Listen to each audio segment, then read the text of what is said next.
Hi friends, ഏവർക്കും നമസ്കാരം. അപ്പോൾ ഇന്ന് നമ്മൾ പറയാൻ പോകുന്നത് ഒരു സോഫ്റ്റ് സ്റ്റാർട്ട് കുറിച്ച് ചെറിയൊരു കാര്യമാണ്. അപ്പോൾ പല ആൾക്കാർക്കും ഇപ്പോഴും അറിയത്തില്ല എന്തിനാണ് ഈ സോഫ്റ്റ് സ്റ്റാർട്ട് എന്ന ഒരു ബോർഡ് യൂസ് ചെയ്യുന്നത്, അത് എങ്ങനെയാണ് യൂസ് ചെയ്യുന്നത്, അതുകൊണ്ട് നമുക്ക് എന്താണ് ഉപകാരം. നമ്മളൊരു ആംപ്ലിഫയർ അസംബ്ലി ചെയ്യുമ്പോൾ ഈ ഒരു സോഫ്റ്റ് സ്റ്റാർട്ട് എന്നൊരു ബോർഡ് അതിന് ഇൻസ്റ്റാൾ ചെയ്യുന്നതുകൊണ്ട് നമുക്ക് എന്തൊക്കെയാണ് ഉപകാരം എന്നുള്ളത് പല ആൾക്കാർക്ക് ഇപ്പോഴും സംശയമാണ്. പല ആൾക്കാർ അതിനെക്കുറിച്ച് അറിയത്തില്ല.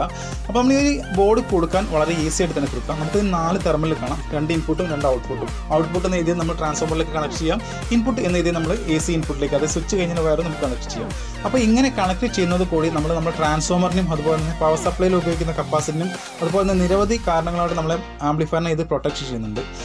ഉദാഹരണം പറയുകയാണെങ്കിൽ നമ്മൾ കപ്പാസിറ്റർ പെട്ടെന്ന് ചാർജ് ആവാൻ വേണ്ടി തന്നെ നമ്മൾ ട്രാൻസ്ഫോമർ പെട്ടെന്നൊരു ഷട്ടൻ ആയിട്ടുള്ള ഒരു ആക്ഷൻ എടുക്കണം. അപ്പോൾ നമുക്ക് ട്രാൻസ്ഫോമർ പെട്ടെന്ന് ചൂടാനും അതുപോലെ തന്നെ കപ്പാസിറ്റർ ലൈഫ് കുറയാനൊക്കെ ചാൻസ് കൂടുതലാണ്. അതുകൊണ്ട് തന്നെ ഇതുപോലെ ഒരു സോഫ്റ്റ് സ്റ്റാർട്ട് ബോർഡ് നമ്മൾ അസംബ്ലി ചെയ്യുന്ന ആംപ്ലിഫയർ യൂസ് ചെയ്യുകയാണെങ്കിൽ നമ്മൾ ട്രാൻസ്ഫോമറിന് അതുപോലെ തന്നെ പവർ സപ്ലൈയിലെ കപ്പാസിറ്ററിനും നല്ല രീതിയിൽ തന്നെ ഈ ഒരു ബോർഡ് പ്രൊട്ടക്ട് ചെയ്യും. Okay, thank you.